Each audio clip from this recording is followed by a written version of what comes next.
And really, his being at USCIRF has definitely elevated, if I may be allowed to say so, the stature of the U.S. Commission on International Religious Freedom. Thank you so much, Congressman, for coming here. We would like you to come and say a couple of words if you can. Please do. Thank you. Well, thank you very much.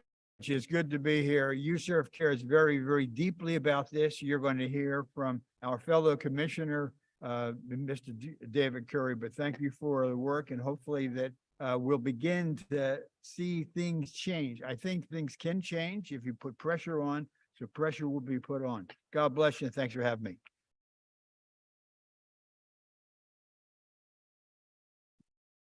Thank you for kicking us off today.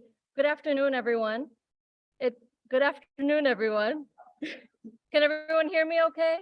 It's very encouraging to see so many people in this room today. My name is Husna Vora, and I would like to welcome you all to this special congressional briefing on the democratic backslide in India. I stand before you as a Muslim woman of Indian origin who, despite being born and raised in the United States, is still very connected to her homeland. I want to take this opportunity to remind every one of you in this room what a privilege it is to live in a country where practicing your religion does not put you in grave danger for your life on a daily basis.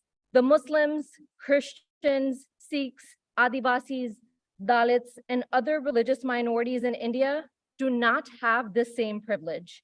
In fact, they face the daily reality of being brutally beaten or killed simply on the basis of their religion. This is not only being allowed, but encouraged by India's Prime Minister Narendra Modi and his Bharatiya Janata Party. As many of you know, just last month, President Biden and congressional leaders hosted Indian Prime Minister Narendra Modi for a state dinner and invited him to address a joint session of Congress. Despite the steep decline of democratic values and the continuous violations of human rights against minority communities in India under Modi's rule. Today, we have with us an excellent lineup of esteemed speakers, some of whom have worked extensively on religious freedom issues for decades. Our speakers will cover the dangers of ignoring the Modi government's authoritarian crackdown on the world's largest democracy. Without further ado, I would like to invite Mr. Ajay Kumar VP, who is the Executive Director of the Equitives Foundation, a rights-based research and advocacy organization based in South India. Mr. Ajay.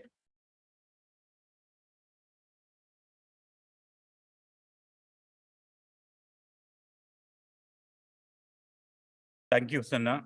Am I audible? Thank you.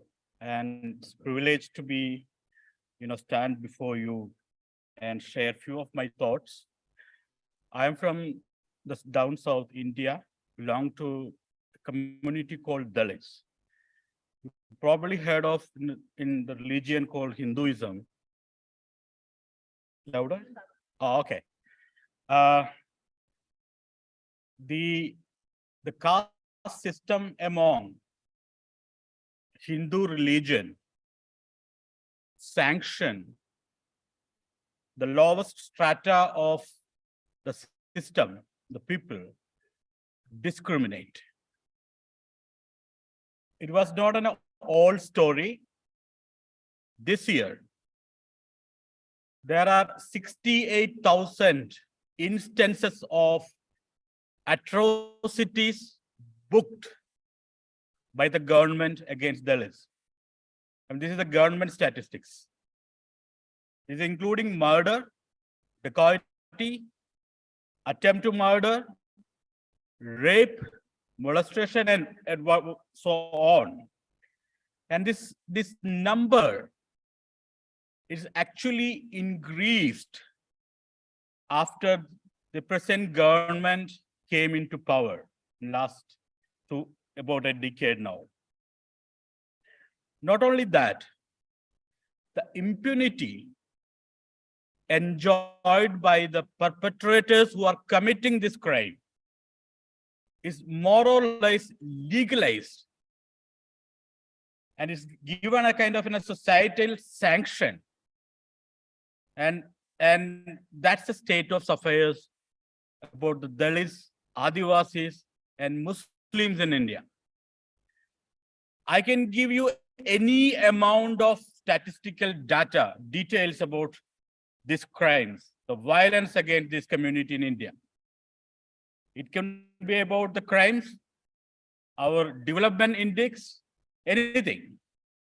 But what fearing us, what matters now is, for example, there are 55% of under trials in India are belong to either Muslim, Dalits, or Adivasis. This regime adopted a technique, book you first, frame it later. And this is the situation that we are facing now. And not only that, the current situation, we probably heard of the violence against minority Christians in Manipur, the northeastern part of India. The state, the BJP-run ruled state in complicit with the perpetrators there. And about thousands of people being displaced, churches have been burned down, and moreover, 100 people are killed. And state remain silent, and they're not even intervene, despite the fact that they are even the representatives of the MLAs and MPs belong to the Bharatiya Janata Party requested both the central and the state government. So we are actually kind of in a situation that nowhere to look into. That's the problem.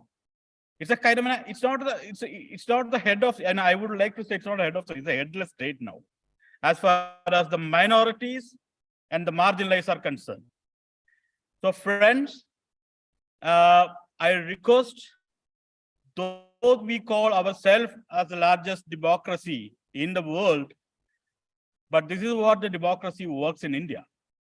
So I call upon all the friends and the representatives of the Congress, please be aware of what is happening in India, updated.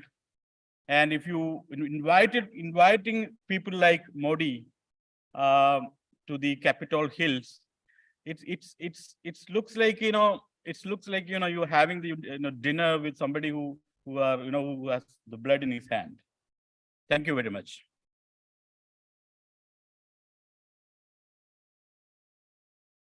Thank you so much, Ajay, for that.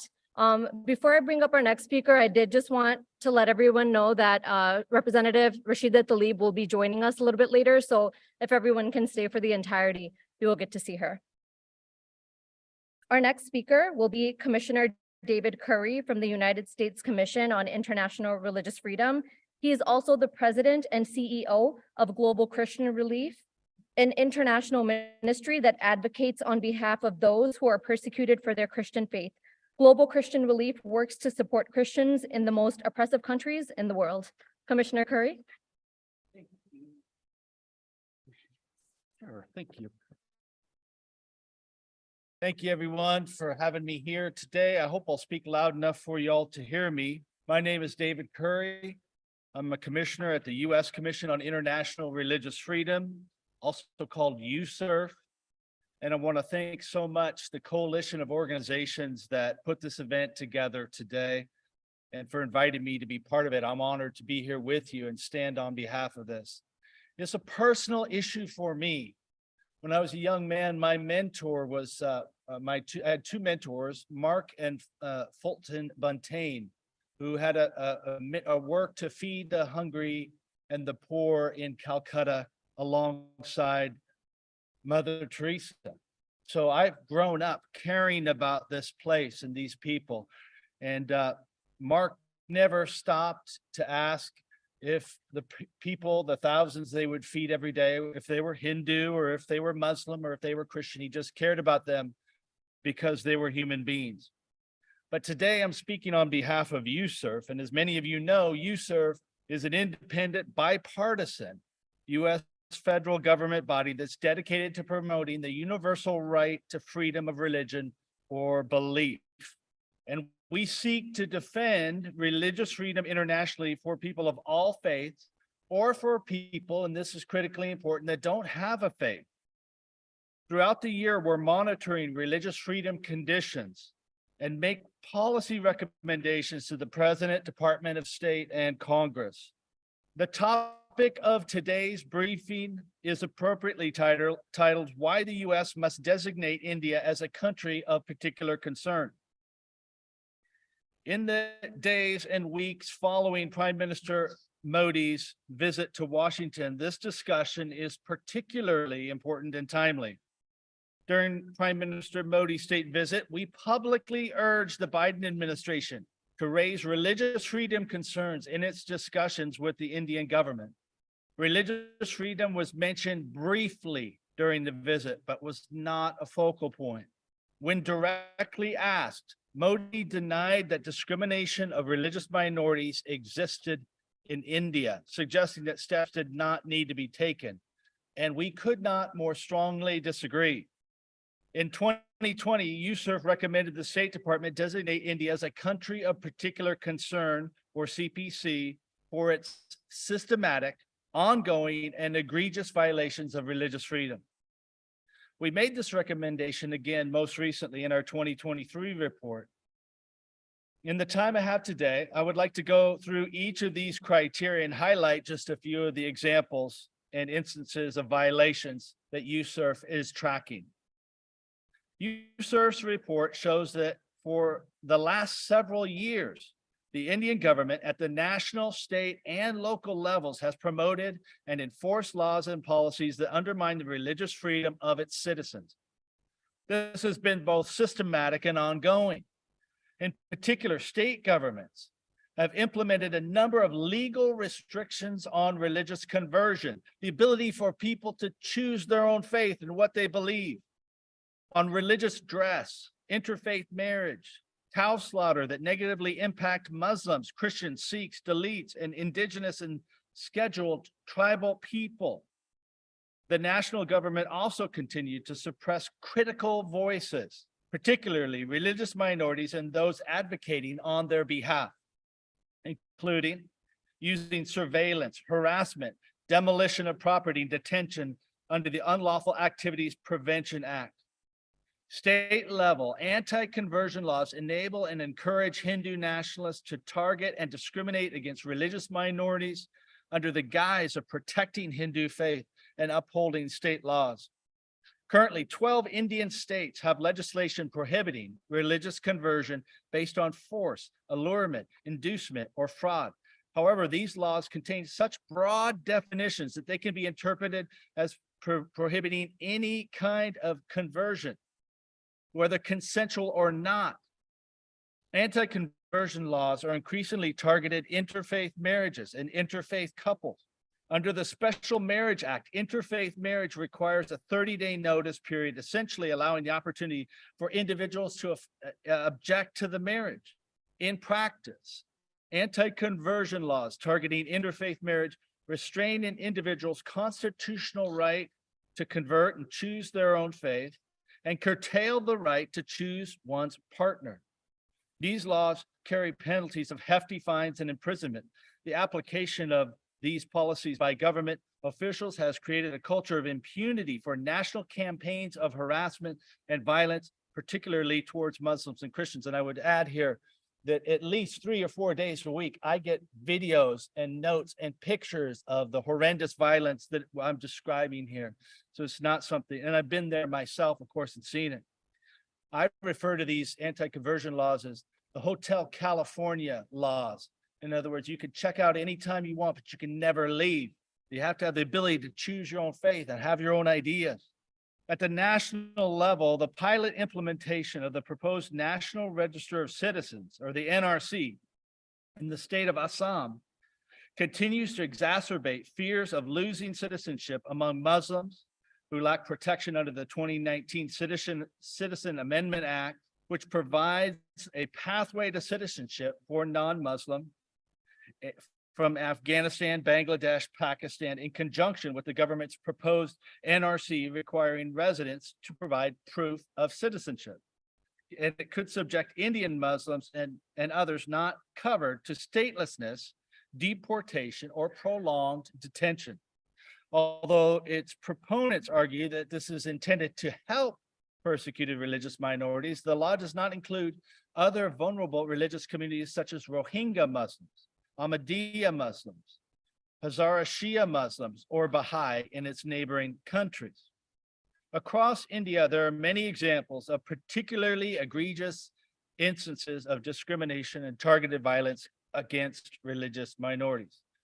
Many sources highlight violence against individuals accused of cow slaughter, for example, or the prolonged detention of religious minorities.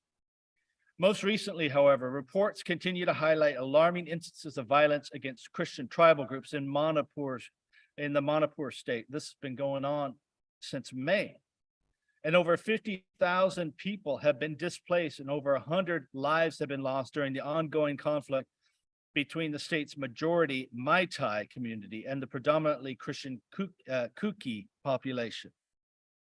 The waves of violence have targeted religious symbols, places of worship and refuge, including churches and synagogues.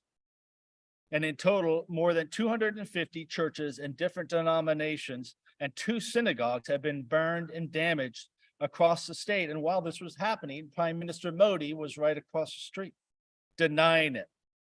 In these and other instances, the quick spread of disinformation and hate speech on social media has stoked mob vigilantism and other types of communal violence.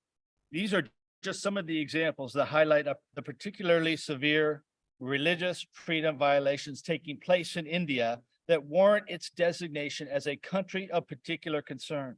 USCIRF remains concerned by these examples and other reports of ongoing violence and discrimination against religious communities, and we will continue to raise these issues today and in the days to come with the State Department and make a recommendation that these abuses be taken seriously, particularly the importance of designating India as a CPC. And when I think about this, I think personally of those I went and visited, pastors in this case, who had been chained to a wall in a prison in India for holding a small group meeting. That's the sort of violence that to me is I've seen firsthand, and it's very personal. Thank you very much to everybody who cares about this and for standing up for these religious minorities in India. I appreciate it.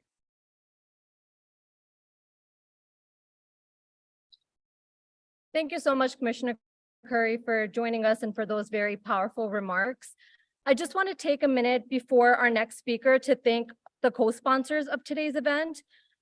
Let's start by thanking Genocide Watch, World Without Genocide, Indian American Muslim Council, Hindus for Human Rights, International Christian Concern, Jubilee Campaign, 21 Wilberforce, Dalit Solidarity Forum, New York State Council of Churches, Federation of Indian American Christian Organizations of North America, India Civil Watch International, Center for Pluralism, International Commission for Dalit Rights, American Muslim Institution, Students Against Hindutva Ideology, International Society for Peace and Justice, the Humanism Project, and Association of Indian Muslims in India.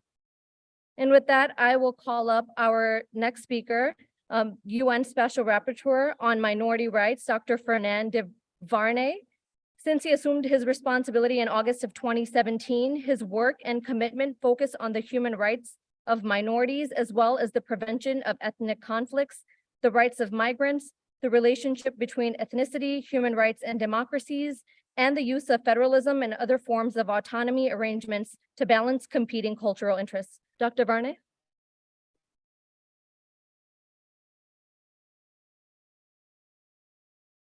Well, thank you very much, Madame Moderator. Good afternoon, everyone. Bonjour tout le monde. I wish I could make my presentation in French, but apparently I have to do with this in English. So you'll have to forgive me. But if you want to ask questions in French afterwards, I would be delighted, and we would be delighted to respond in that language. First, I'd like to thank the many organizations behind this special congressional briefing for the opportunity and privilege of being part of this event at this critical and I would say also timely juncture. And at the risk of stating the obvious, let me say, India has changed. In 2014, I was a young academic. Well, maybe not so young, but I was an academic in Australia, focusing on human rights in Asia. And at the time, I actually wrote a book chapter in French on the situation of federalism, human rights, and minorities in India. And that chapter was rather written in glowing terms. I mentioned, for example, how India, despite its many challenges in terms of its size, diversity, social and economic divisions, nevertheless had in place numerous positive measures in its constitution, in its legislation, to address many of these challenges in a way that I consider to be reflected reality on the ground, and to try to find the right balance to address the needs of different diverse populations, including those populations that represented minorities. I was quite proud of what India had accomplished. And this was summarized in English in the following way, and I quote myself, by the way, I don't do that very often. India has managed to preserve, despite poverty, the unity of the country. This has been obtained by the formal recognition of its huge linguistic and cultural diversity and the accommodation of this diversity in a fair and equitable manner. Today, almost 10 years later, I could not, as a United Nations Special Rapporteur on minority issues, in all honesty, reach the same conclusion. There is an obvious and disturbing trend in the increasing allegations concerning India that are being submitted to the United Nations special procedures in the last 12 years or so. Just to be clear, special procedures are thematic and country-specific mandates, which amongst other deal with complaints of violations of international human rights, such as freedom of religion, racism and racial discrimination, freedom of expression, and many others, including obviously my own, the mandate on minority issues, which include ethnic, religious, and linguistic minorities. And in the data that we have for the years 2011 and 2023, and I chose this period, by the way, because there is an online search function site of the United Nations Office for the High Commission for Human Rights, which actually gives you all the communications, the public responses to allegations of violations of human rights at the UN. And that's very accessible to those who would be interested. The trend between 2011 and 2023 is unmistakable and striking. While for the first few years, if you look very closely, there really are only a handful of cases, what we call communications, that deal with minorities, just a few, really only a very few number in the first 3 or 4 years of that database. But by 2022, or since, let's say, the 1st of January, 2022, we've reached the point that almost all of the communications that we have, the complaints, if you will, of violations of human rights, 11 out of 13 that are published, all of those involve minorities, the allegations of denial of the rights of minorities. One has to dig sometimes to see the forest from the trees in this data, because in some cases, the minority dimension isn't immediately set out. In fact, quite a few of those cases deal with human rights defenders. And it doesn't actually specify that the human rights defenders whose rights are being denied, and this can be quite serious, are often, usually, as a matter of fact, defenders of the human rights of minorities, but they were treated just generally as human rights defenders. So if you scratch a little bit of the surface, you realize, and it is quite a change from the situation around 2011, 12, and 13, almost all of the cases of serious massive violations of human rights that are submitted to us at the United Nations concerning India involve minorities. There are quite a few of these cases, just to perhaps be more precise, that involve human rights defenders who have been defending the rights of Muslim minorities, Sikhs, Dalits, and Adivasi, indigenous people who can also constitute members of an ethnic, religious, or a linguistic minority at the same time. In some cases, the alleged violations of human rights are absolutely massive. We're not talking about 10 victims. We're not talking about 1,000 victims. We're not even talking about 10,000 victims.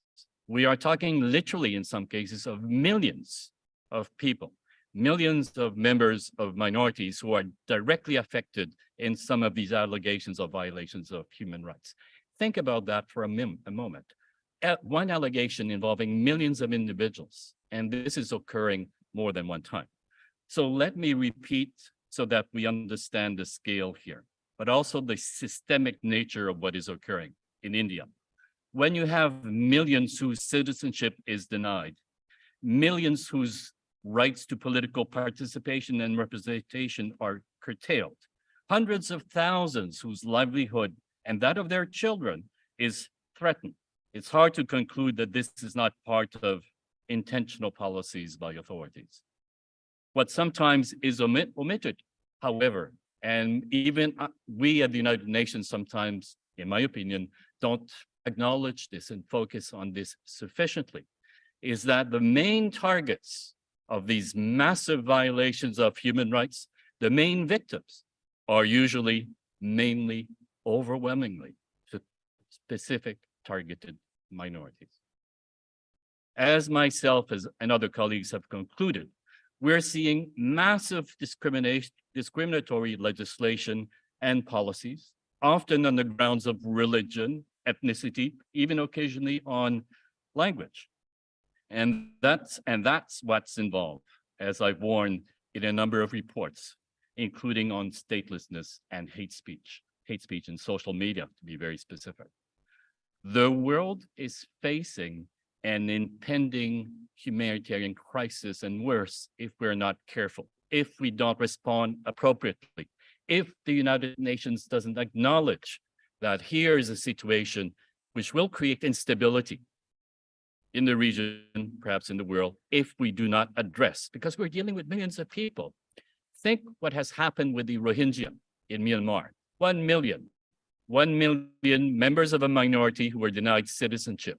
Right now, and my colleague referred to it, in Assam, we are looking at possibly 2 million people being denied citizenship.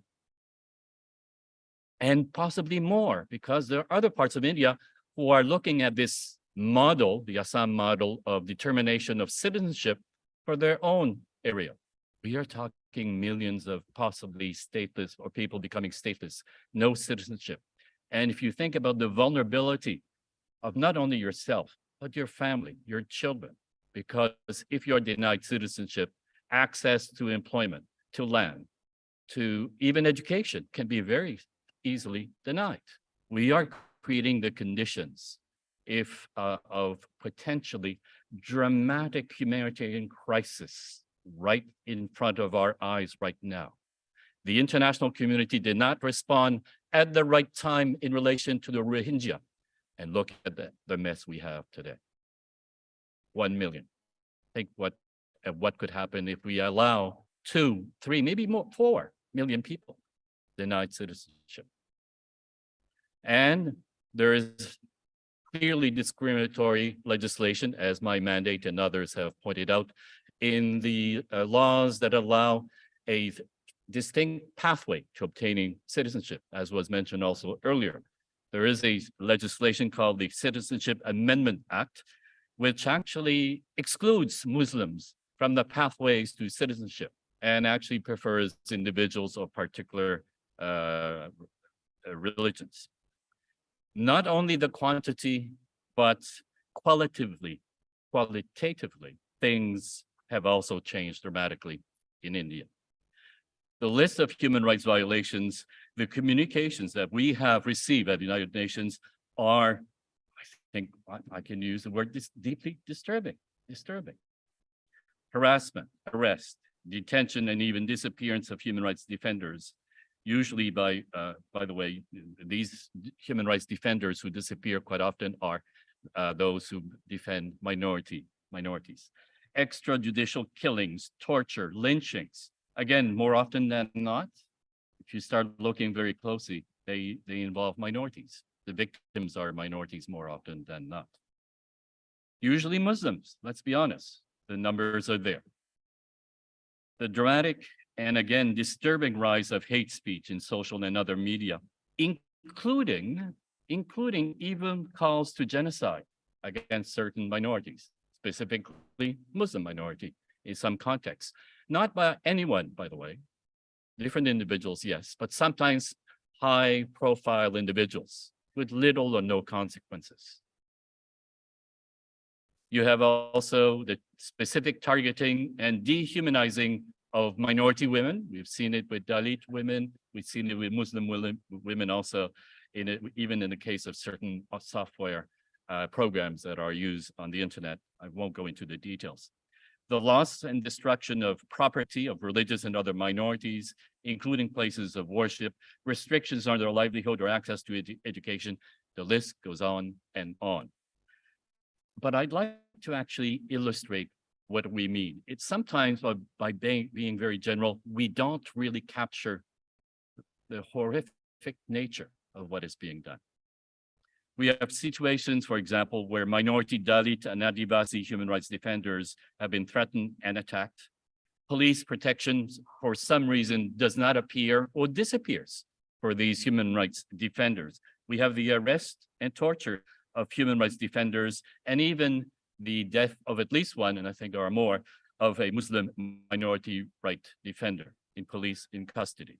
These are amongst the communications that are publicly available in the database that I mentioned earlier. We have the extrajudicial killings of members of indigenous tribes. And what happens is that the authorities, police and other authorities, fail to investigate or delay, or, well, you can read the communications. There are many ways of actually making sure that justice is denied when we are dealing with, well, we're only dealing with certain minorities that are not deemed by this particular government, it would seem, to be worthy of equal protection and respect.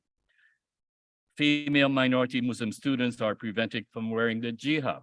Housing and property destruction targeting minority Muslims and low-income communities. Failure to conduct investigations on large number of extrajudicial killings and disappearances in Kashmir because, well, they are mainly minority individuals, Muslim minority. This destruction or obstruction and destruction of Muslim and Christian-owned businesses. Farmers' protests, by the way, which has an ethnic minority dimension, because during the farmers' protests, where you had massive a crackdown on the demonstrations, other activities connected with the farmers' protests in India, many of these individuals were actually members of the Sikh minority. And the demonizing of the Sikh minority that you could find in India in social media and by politicians and others is mind-boggling. And the inaction of the authorities, and in fact, the repression by authorities is actually also deeply disturbing. So there's a crackdown on media. There's a crackdown, as you know, on civil society organizations. Even the banning of certain radio or television programs that are critical of the government, and also the banning or ejection, kicking out of certain civil society human rights organizations from India. So crackdown on dissent and those who actually criticize the policies of the government. You know, I assume, that Amnesty International and Human Rights Watch are persona non grata in India today. Actually, so am I, but that's besides the point anyway. Revocation of autonomy in Indian-administered Kashmir and other regions where Muslims were a majority and able to have significant political representation and role is a discriminatory practice. This I raised with colleagues also in one of our communications, and it affects millions of people on the basis of who they are, their religious beliefs. We could also say in some cases, their ethnicity. Gender-based violent attacks against Dalits and Adivasi women has to be referred to, acknowledged, addressed much more solidly. That is not what is happening today in India. Clearly, authorities respond differently if it is a Dalit woman that is the victim of a rape or a murder. And we've seen this in many areas. The list goes on, but my time does not go on. Let me end by going back to the beginning. India has changed, but not for the better, to say the least. It is not for me to say whether it is a democracy or, as one institute on democracy based in Sweden concluded this year, an electoral autocracy. However, there's no doubt that the widespread massive persecution and even atrocities committed against certain minorities with impunity, condonation, or even support from state authorities is difficult to reconcile with a democracy. To summarize in 4 words, what we have in terms of denial of the human rights of mainly minorities is grave and massive, even systematic and horrific. If I can step away for just a moment and speak not as a special rapporteur, but as a private individual who, like many, have admired India for its rich past of inclusion, tolerance, and diversity, including the legacy of those social reformers, philosophers, or writers who have had so much influence for many of us. Think of Gandhi, think of Tagore and others.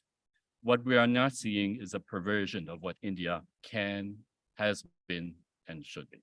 Thank you. Merci beaucoup.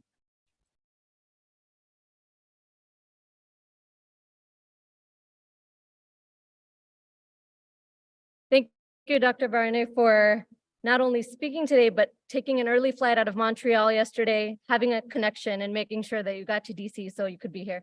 Your efforts are very much appreciated.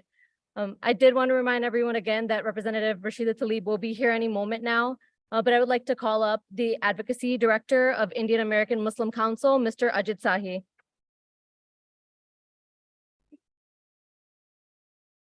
Thank you, Krishna. Thank you. Sorry, because there's a microphone here, everybody thinks there is a speaker system here, but there is not. We were not allowed in this space to use the sound system. So that's why we have to speak louder. Thank you, Commissioner, for being here, for your words. I would say wonderful words, but they were very, the story is so sad, the story of India. Thank you, Professor Dr. Davahene, for being here, for coming here, for that absolutely amazing. I mean, you absolutely, the two of you have said everything that needs to be said about what's going on in India. My name is Ajit Sahi. I am a Hindu myself by birth. I was raised a Hindu. I lived in India for more than 50 years of my life before coming to the United States.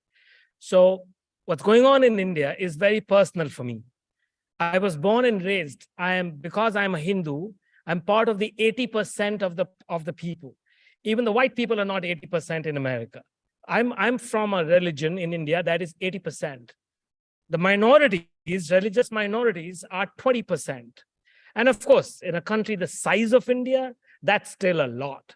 In India, we say the Indian Christians are only 3%, but that only 3% means they are more than almost 5 million. Actually, some of my Christian friends who work on the ground say that many of the Christian community members are undercounted in the census. They're probably more than that. The Muslims in India are 250 million. They are the second largest population of Muslims anywhere in the world outside of Indonesia. Indonesia is the largest number of Muslims. The second largest is in India, not even Pakistan, not even Bangladesh, which is the third and the fourth largest population of Muslims, have as many Muslim people. So this is a country that is not only truly multicultural, multi-religious, multi-ethnic. In India, there are 16 official languages, 16. If you take the currency note, the equivalent of the dollar in India, it's called a rupee. The denomination is written on that rupee in 16 languages. I don't speak 15 of them. Okay, it's so deeply multicultural, so deeply multi-ethnic. And when I grew up, it was impossible to find, yes, of course, there was violence in society, there was inequity, there were all kinds of things. But I was growing up in the 1970s, and I came of age in the 1980s. And throughout the 1970s and 1980s, despite despite violence in society, despite the law enforcement agencies in India being absolutely atrocious, the core of society, the core of the people of India was not so sectarian. Many of you may relate with this. Because I am a Hindu, I'm from India, there are WhatsApp groups, family WhatsApp groups. It amazes me, it absolutely astonishes me to see two things. One, how much of fake news is consumed by my family members in India. It's unbelievable, absolutely unbelievable. And two, my cousins who I never saw, I never heard that kind of absolute bigotry, that kind of language that is now deployed in family WhatsApp groups. You will be surprised to know that in the imagination of the Hindu people who are being fed this fake news on a daily basis, it is the Hindus who are the victims in India and not the minorities who are the victims in India. For them, Modi is a savior. Modi is saving them. You know, I woke up this morning, and of course, because this is my job, this is my bread and butter, this is what puts food on the table. So my phone is set to alerts on all the news that comes in from India. And there is a ghastly video that's all over the internet, on social media, on Twitter, on Facebook. Two women, and this is a video going back 2 months, but it surfaced yesterday. Two women, and it makes me crazy to even say this. In the state of Manipur, they were stripped of their clothes by hundreds of men, and they're being walked around, and there's a video, and they're being sexually molested. This is a 2-month-old video. The two women are Christians. The mob is Hindu. For more than 2 months, we heard the commissioner and we heard Professor, the special rapporteur, talk about the situation in Manipur. For 2 months, this violence has gone on in Manipur. And yet, the Indian government, India's prime minister, nobody has said a word about it. The prime minister has forget about bothering to even travel there, but the day that mass violence was going on, he was preparing to come to the United States. While the violence was going on in Manipur, he was right here at, addressing the joint session of Congress here. And then he went in the evening to a state dinner at the White House. One of the things that the American people do not understand, or probably they do, probably the people in the government do, but the common American people do not understand that because of the soft power that the United States has across the world, who you think, who you treat, who you bring home to dinner is seen as your validation of that person. That is something America needs to understand.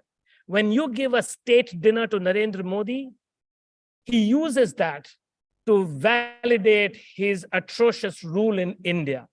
And that is what is happening. So if he goes to China, if he goes to Russia, nobody cares. China is not in the business of saying we care about human rights. They don't care. But America keeps talking about human rights, human rights, human rights, human rights.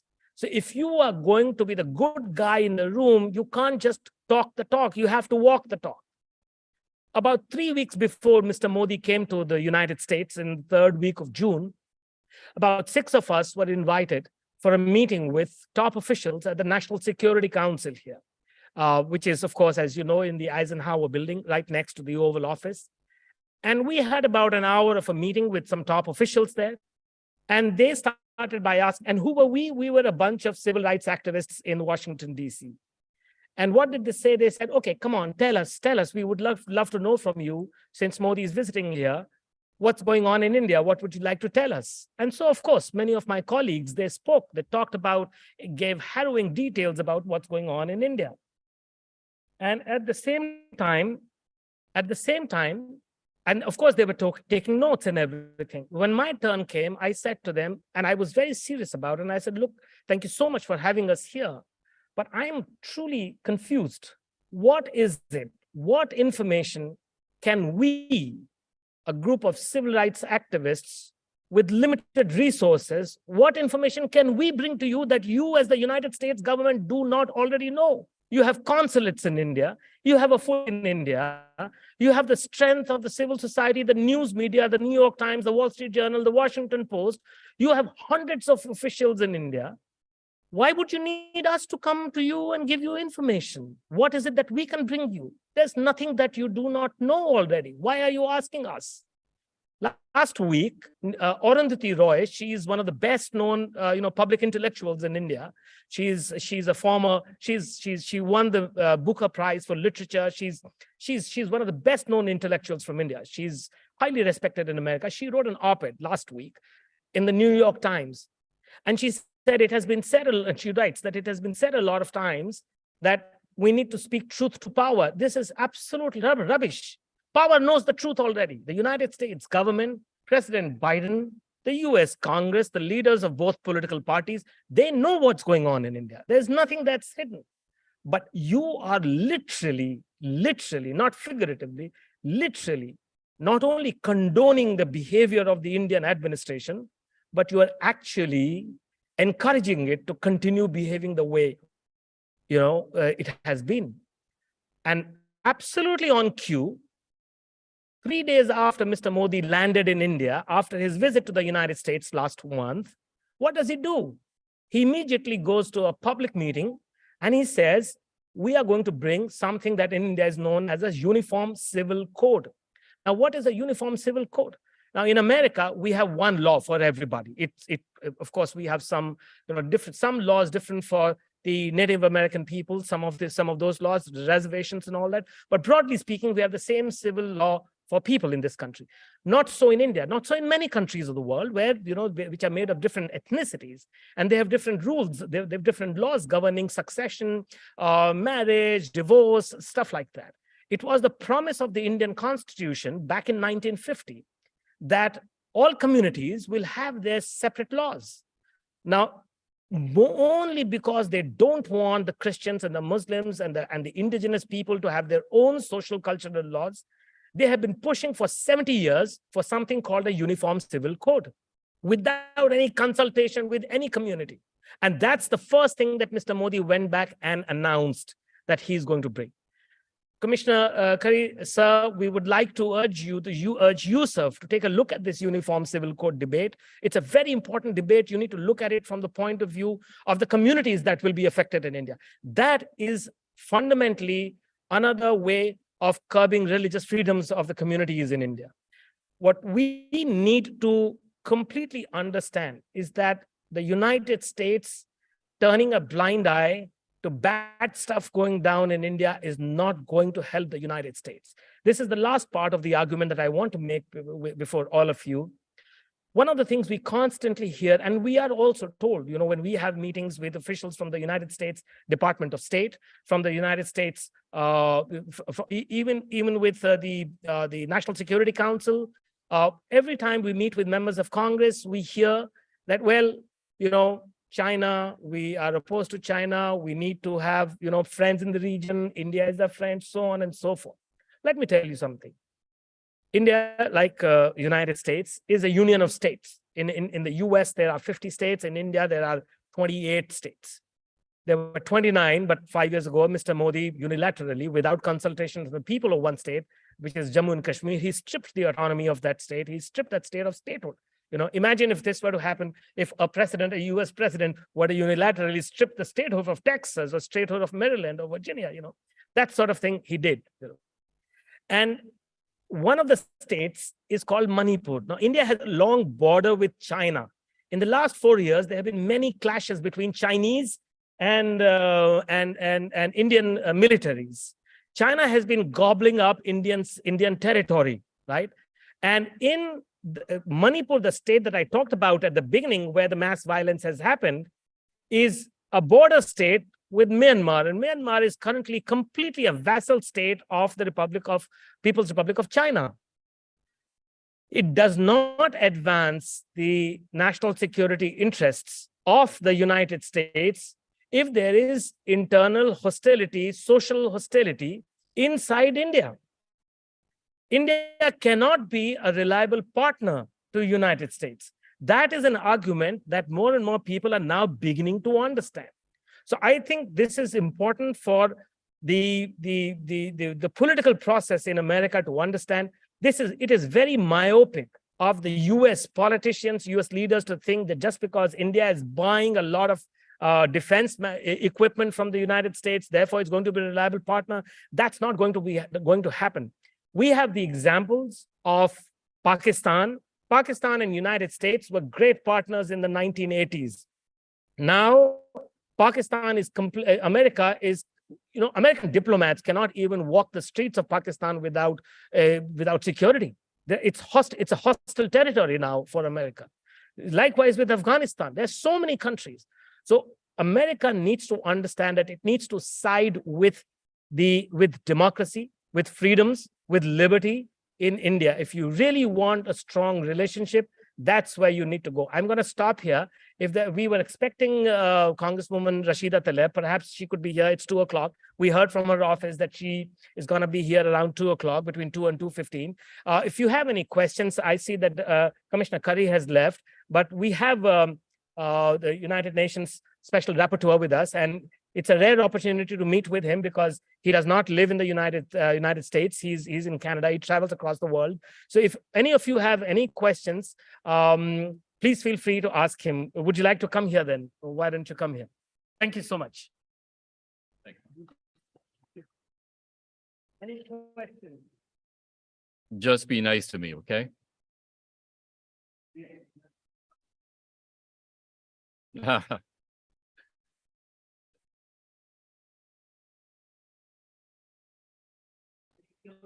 Yes, yes. Firstly, thank you so much for your work and your mind in India and that's my opinion. But first thing is what change is not in word in the last 10 years. And my perspective or how given the right way, given the vision of democratic, it's something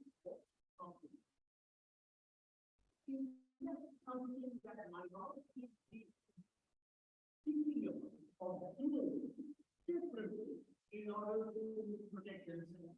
So I have seen this pattern in the last 50 years, folks like you and me, we have been fighting for an advocacy for minorities. But anyway, all the work that I've done in the past 20 years has come to nothing. Okay, so this is my question. Is that something minorities and minorities themselves, even democrats, need to do differently? That's a simple question, right? But let me answer this way, and I'll focus at the international level. Minorities nationally can be very vulnerable. In fact, by definition, when you're outnumbered, you can be in a weaker position. I think minorities generally globally have to work together in order to try to strengthen the international architecture to protect their human rights. I think in the end, that is one of the options that need to be looked at. And that's one of the reasons, as a special rapporteur, one of the last recommendations I've made under my mandate is the need to develop a global treaty on the human rights of minorities. I truly believe that there needs to be coalition building. Minority groups around the world, whether they are Muslim minorities, Christian minorities, Buddhist minorities, have to acknowledge that they are in weak positions in many countries. And perhaps it is by having an international mechanism or architecture that is better developed to address their human rights concern that we can perhaps move a little bit further. Let me, however, respond to you in one more way. This is a particularly difficult context internationally. Human rights is no longer the flavor of the day. There used to be a time, even 20 years ago, when talking about human rights internationally was it's a fait accompli. There were many governments that were committed. There were many governments who would defend human rights at the United Nations. And today, those champions are quite rare on the ground. I would think the United States has to step up its game. The United States should be one of those states, first and foremost, the champion of human rights in the world, so we can address this particular dark period in our history.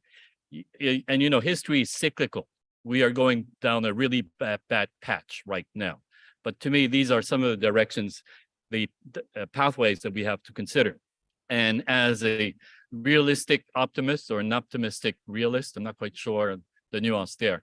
Let me share with you this saying, and you've all heard it. It's in the darkest moment that we have to focus on the light.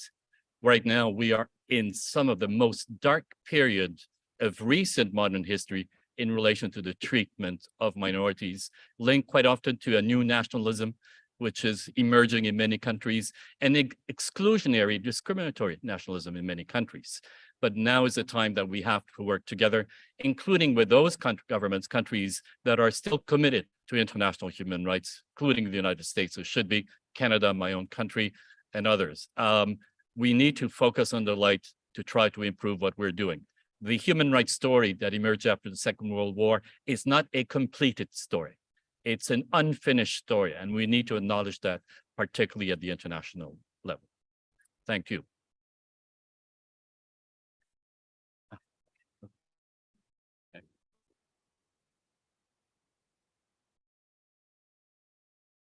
Thank you again, Dr. Varney. As promised, we have Congresswoman Tlaib in the room, so let's everyone give her a round of applause.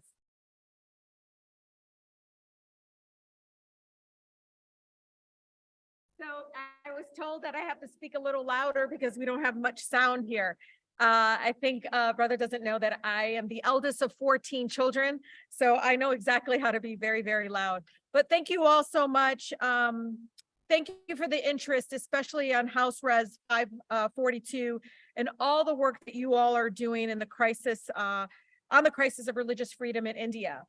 And of course, a special thank you to our amazing Indian American Muslim Council for putting together this important critical event here on Capitol Hill, and the incredible group of speakers that are participating here today. We really appreciate this because it's very important that we have really thoughtful, very truthful dialogue of what's happening in India. As you all know, the U.S. Commission on International Religious Freedom has designated India as a country of particular concern for the last 4 years. We've witnessed severe and escalating attacks on religious minorities under Prime Minister Modi and BJP, not to mention a host of other serious rights issues, including internet blackouts, state-sponsored killings, disappearances that we continue to hear about, even in our office, and the targeting of journalists and political opponents. And yet, we know our own U.S. State Department has yet to designate India as a country of particular concern under U.S. law.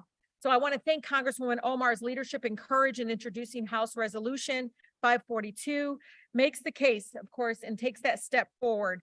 I want to take a moment again for really, truly thanking her for being consistent and being a strong voice for human rights in India, as well as all around the world. The facts speak for themselves, and that's one thing that I wish we spent more time on here in Congress. Laws targeting interfaith marriages and relationships, the wearing of hijabs, and religious conversion, and the list goes on. They're all being targeted. These laws targeting freedom of religion and minority groups run against everything in India that India and America's friendship is built on. But let's be clear, we all know the movement against bigotry and hate is alive and well, both here in India, and we're working again very, very hard together in making again that fight a reality and actually achieving some change. I'm proud to stand in solidarity with all those who believe in our fighting for a better world. And don't let anyone tell you it's not possible. I come from Detroit, which is the most beautiful, blackest city in the country. And every corner is a reminder that the civil rights movement, the right to organize unions, the fact that we were able to literally get the right to vote is all because people demanded it in the streets, that community organizations, folks got together and made it happen, not because of who was in Congress or who was in the White House, but because the American people rose up and said, we have to do something. In addition to the resolution, I'm proud to have stood with colleagues in boycotting Prime Minister Modi's speech. This House should never be used as a platform to spread bigotry and hate. I'm also incredibly proud to announce just a few hours ago, myself and Congresswoman Jayapal, who's the Congressional Progressive Caucus chairwoman, as well as Chairman Pallone, we began circulating a letter today calling on the Department of Justice to uphold commitments under U.S.-India bilateral treaties and serve Dow Chemical with the legal summons for the disaster. It's about time that we do that. And again, we're circulating that letter and encourage you all to talk about it and engage other members of Congress to join us. The fact that this company, as you all know, who took responsibility for the disaster when they bought Union Carbide has never been served is unacceptable. We know that one of the major roadblocks in getting justice for victims and survivors has been the fact that the majority of those victims are of Muslim faith or lower castes. And again, it just shows that the internal issues and bigotry that is within policy and how they implement certain protections for only some, not all. It's long past time that Dow Chemical, as you all know, answer for its crimes and pay restitution to those victims and survivors. Again, I'm really proud to lead with my colleagues in this fight and hopeful that we can finally move the wheels of justice forward this year. Thank you again, all of you, for this incredibly important dialogue. As somebody that's been here for 5 years, as you know, I'm a Palestinian American, but I'm also a child of immigrants, and again, come from a city that we've seen injustice happen and how the law is not applied equally to all of us, and including my neighbors, immigrant neighbors, and Black neighbors to this day. And so when we talk about global justice and fighting the hate globally against bigotry, I always remind myself of a Black pastor that told me in my city that we are not a world or a country that is divided, but we are disconnected. We must connect right away and understanding this is oppressive policies that will impact all of us if we don't see each other again as global human beings. So thank you again, and I really appreciate this opportunity.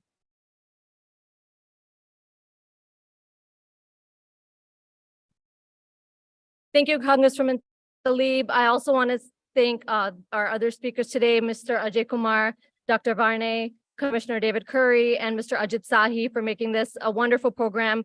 We thank all of you for coming out today and learning about India and hopefully joining us for the fight. Everyone have a good day. Thank you.